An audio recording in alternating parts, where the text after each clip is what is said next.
हमारे व्यस्त जीवन में ईश्वर की आवाज़। हम इस दुनिया में अपने गीत गाने के लिए आए हैं। हम इस दुनिया में अपने गीत गाकर जाएं।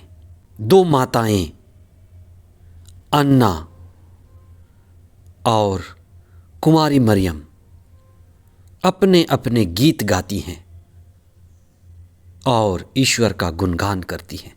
प्रकृति में पक्षी प्रभु के गीत गाते हैं, फूल और पत्तियां झूमते हैं, भौरे और मधुमक्खियां गुनगुनाते हैं। लगता है मनुष्य ही ऐसा प्राणी है जो अधिक दुखी रहता है, जो गीत नहीं गाता, कम गाता है। वास्तव में हम आनंदित होकर जीने के लिए बनाए गए हैं, आनंदित होकर प्रभु में जीने के लिए बुलाए गए हैं। आगमन का तीसरा सप्ताह 22 दिसंबर 2023 शुक्रवार। पहला पाठ सामुएल का पहला ग्रंथ अध्याय 1 पद संख्याएं 24 से 28 तक, संत लूकस का सुसमाचार अध्याय 1 पद संख्याएं 46 से 56 तक। हमें ये जो जीवन मिला है आनंद के गीत गाने के लिए मिला है, और ये गीत तब अधिक सार्थक हो जाते हैं जब हम अपनी मुक्ति के लिए कार्य करते हैं और मुक्ति की दिशा में बढ़ते हैं। कुंवारी मरियम अपनी मुक्ति का गीत गाती है और उसकी मुक्ति में ही सारे संसार की मुक्ति छिपी हुई है। मेरी आत्मा प्रभु का गुणगान करती है और मेरा मन अपने मुक्तिदाता में आनंद मनाता है। We are called for enlightenment। हम आनंदित होने के लिए बने हैं। हम अपने दुख को, पीड़ा को, आंसुओं को प्रभु को समर्पित करें। प्रभु कहता है, मैं तुम्हारे आंसुओं को पोंछ डालूंगा।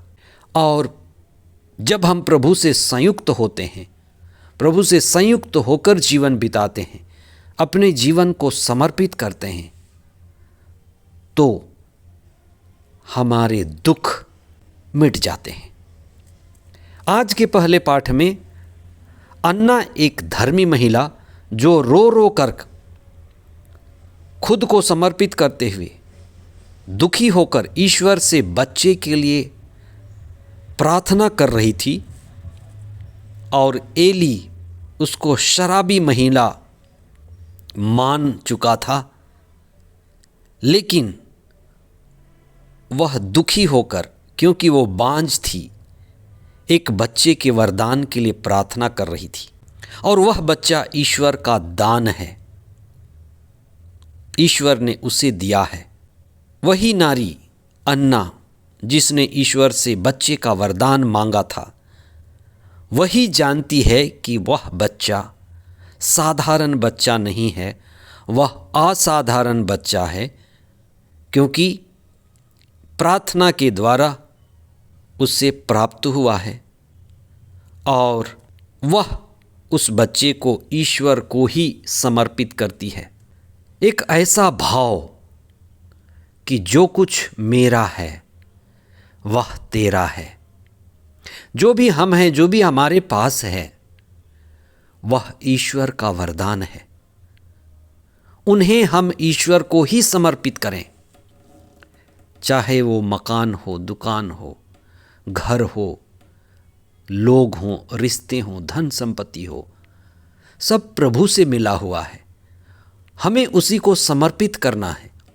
ये समर्पण आशीष पाने का मार्ग है। वास्तव में जो भी कहता है कि वह मेरा है, वही अहंकार है। सब ईश्वर का है, वही विनम्रता है।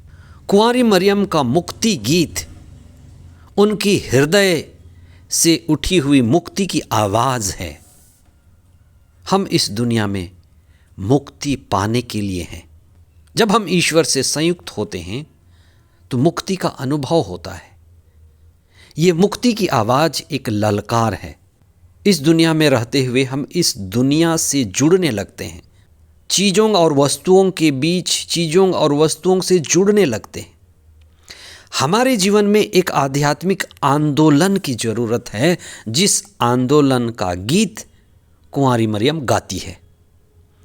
और ये आंदोलन है मुक्ति का आंदोलन, एक आध्यात्मिक क्रांति और आध्यात्मिक परिवर्तन की आवाज़। इसलिए क्रिसमस बड़ा दिन एक आध्यात्मिक परिवर्तन की आवाज़ है कि ईश्वर दीन दुखियों के साथ है, उनको मुक्ति देना चाहता है, प्रेम से भरना चाहता है। मनुष्य कितना अधूरा है, अपूर्ण है। ईश्वर का प्रेम ईसा में प्रकट हुआ। ईश्वर ईसा मसीह के द्वारा संसार में मुक्ति की क्रांति की शुरुआत किया। हम भी ईश्वर के प्रेम में संयुक्त हों, प्रभु की आवाज़ सुने।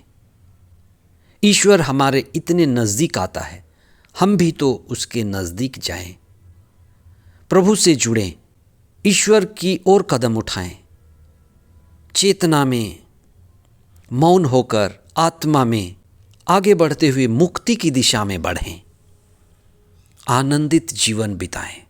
आप हमेशा याद रखें, हम रोने के लिए, पीड़ित रहने के लिए और दुखी रहने के लिए नहीं बनाए गए हैं। ईश्वर प्रेमी पिता है, प्रेमी माँ है। वो चाहता है कि हम उनसे जुड़े रहें, संयुक्त रहें और आनंदित रहें।